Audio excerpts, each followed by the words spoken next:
Hi everybody, my name's Andrew Hewison. I'm the Managing Director here at Hewison Private Wealth, and I'm joined by Glenn Fairburn, Director and Senior Client Advisor. G'day Glenn. Andrew, how's it going? Good mate, good. Glenn is also the Co-Chair of the Hewison Investment Committee, which is the purpose of today's video. We really just wanted to just touch on the Hewison Private Wealth investment philosophy, the things that we look for in good quality companies on our approved product list.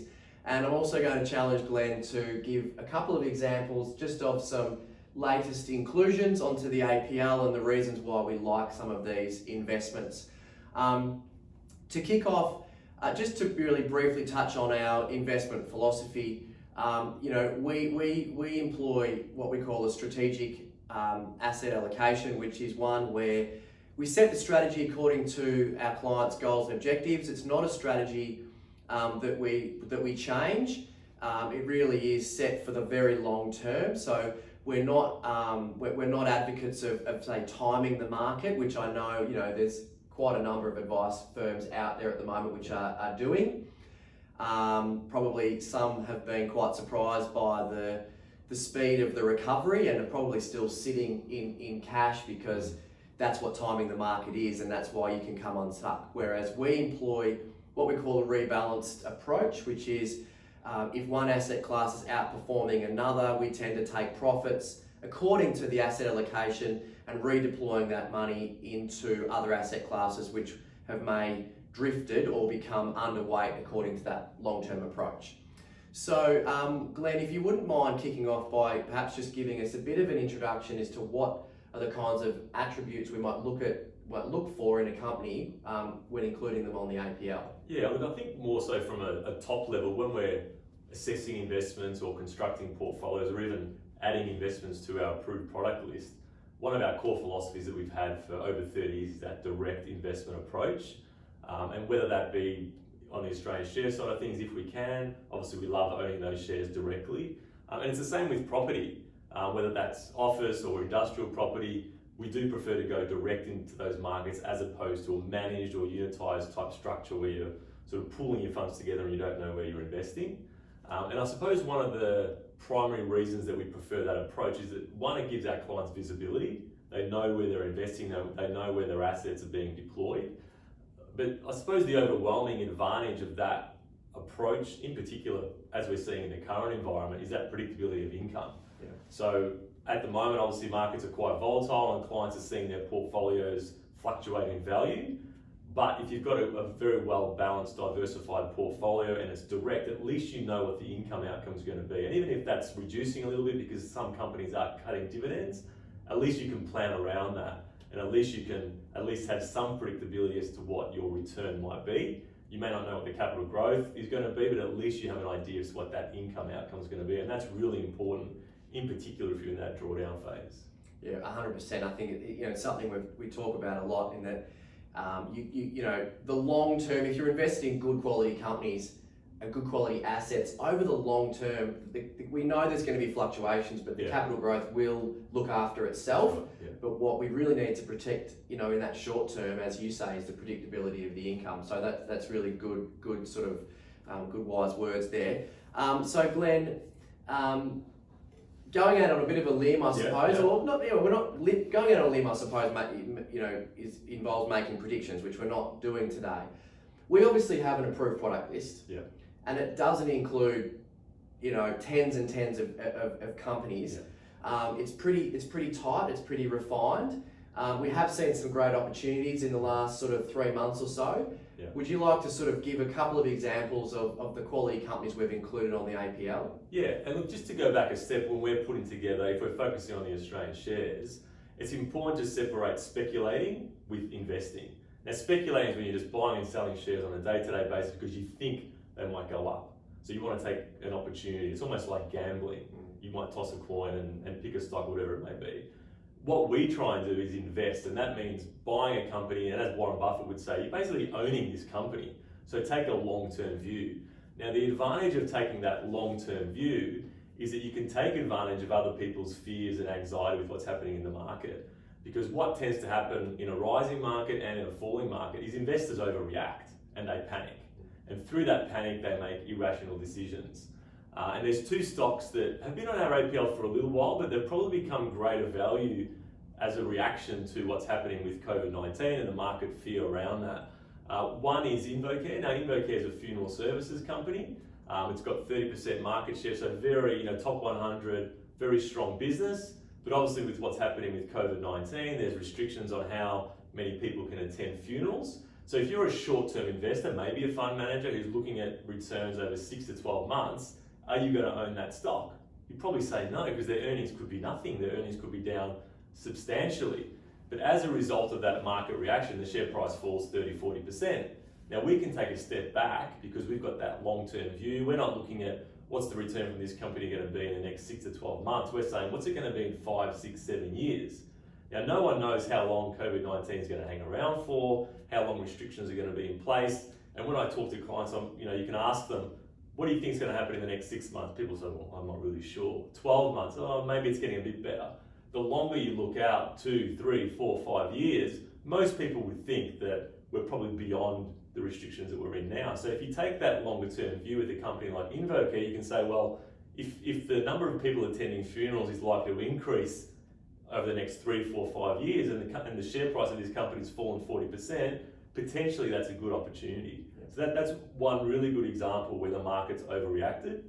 Another one's, in our view, based on our research and based on taking that long-term view, is Bapcor. So Bapcor's a company that provides auto parts. Now what's happening at the moment because of COVID-19? Everyone's locked in at home. A lot of people are working from home, so they're not traveling. So if they're not traveling, they don't have the wear and tear on their car. So once again, a fund manager, short-term investor saying, well, the earnings from this company is going to be down in the next 6 to 12 months, we're selling it. The share price falls 40% in a month. That's basically what happened. Once again, at Hewison Private Wealth, we're taking that long-term view. If we buy a company today, it doesn't really matter to us what the share price is going to do in the next 3, 6, 12 months because we are confident that over that long period of time, it's going to do well. And the market has reacted. So people sort of gain their sanity. And what's happening with a company like Bapcor is people understand that in time, people will get back in their cars again and start traveling. We're probably going to see an increased rate of traffic now because people don't want to take public transport. And that's why we've seen that recovery in share price. So if you were sitting on the sidelines and panicking about the short-term performance of this company, you've missed out. So I think that's really the value of separating speculating, because if you're speculating, you're selling those stocks. But if you're investing and looking at what's likely to happen over a 3, 4, 5 year plus time frame, that's where there's opportunity. So where other people see losses, you can see gains over a long period of time. Yeah, absolutely. And it's interesting just talking about the philosophy around these companies. Whilst we understand that volatile markets and looking at your portfolio in the short term can be quite nerve-wracking, if you're a long-term investor, market corrections, for whatever reasons that are impacting those corrections, they really can be seen as great opportunities for a long-term investor because you were never going to buy or sell in that short-term period. It just means that you can perhaps acquire more equity, more shares into a good quality company that we know or we are confident is going to recover over the long term. Yeah, absolutely. And that's where, as you were saying earlier, the importance of that strategic rebalancing. Because if you've got the right portfolio in place and you've got some fixed interest, if the share market's falling, then what should happen is that you should be underweight shares. So if you follow that disciplined approach and rebalance, you're topping up as markets are falling. Now that approach is probably lower risk than trying to pick the best time to invest because no one can pick that. But if you ask a lot of people in March when the market had fallen 40%, do you want to invest now? That's where fear's at the highest level. So people are probably saying, oh, maybe I'll just wait. Now you can wait forever and you miss out on that 30% recovery. Whereas if you've got that strategy and you're sticking to it and you're rebalancing, you take all those questions out. Because the portfolio is telling you what you need to be doing. So if you're following that approach, your recovery is a lot more rapid than if you just sat on the sidelines and waited for the market to recover. Absolutely. And Glenn, before we wrap up, there has been a couple of property acquisitions that have been brought to us and that we've been able to recommend to our clients in the last sort of few months. Would you like just to touch on one example, perhaps the one pretty close to our building on St Kilda Road before we close? Yeah, absolutely. Look, that's where, from our perspective, it's not a battle between shares and property. It's about using both. And our preference is to invest in property syndicates, meaning that our clients pool their money perhaps with other investors. The advantage of that approach is that you can get high quality property. So there's not many people out there that can go out and buy an $80 million or $100 million A-grade office building. So through those syndications, we can get access to some really good opportunities. And through the relationships that we've built over decades, really, we've been able to get our clients access to some amazing properties. And at the moment, once again, there's that fear around property as well. Are people going to be using as much office space in future as what they were previously?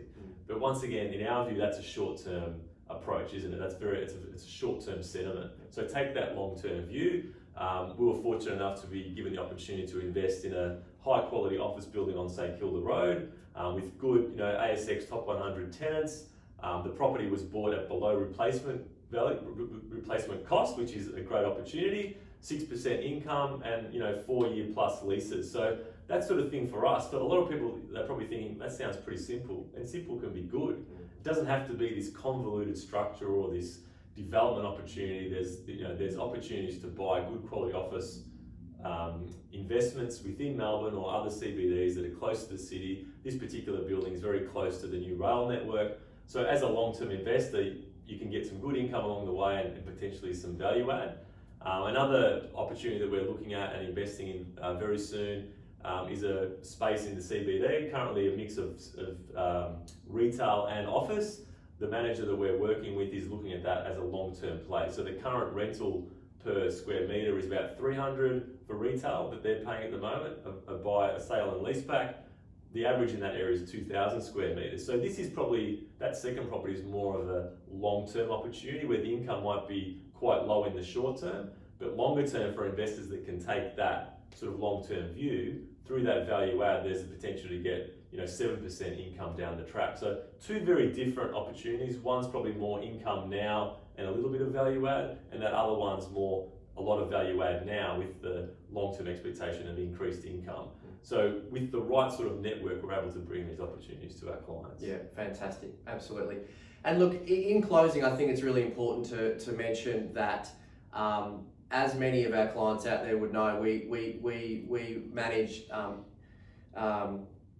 portfolios specific to individuals' goals and objectives. We don't run model portfolios. So we assess all of the clients' individual portfolios, their asset allocations and their goals and objectives to determine whether these investments are appropriate for each individual. And of course, these aren't the first and they won't be the last opportunities that arise, within any kind of market.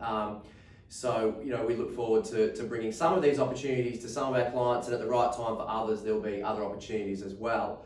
And the other thing that both Glenn and I would like to stress is that whilst it's not often that we will mention, specific company names and specific opportunities, yes, these are on our approved product list at the moment, but they're not appropriate for absolutely everybody. So this is very much a general advice discussion only. If anyone out there would like to talk about any of these specific opportunities or any other opportunities, it's imperative that you contact your advisor before you act on anything specifically. So Glenn, thanks very much for your time, mate. Pleasure. Look forward to catching up and talking more about our investment philosophy in the future. Look forward to it. Thank you. Cheers.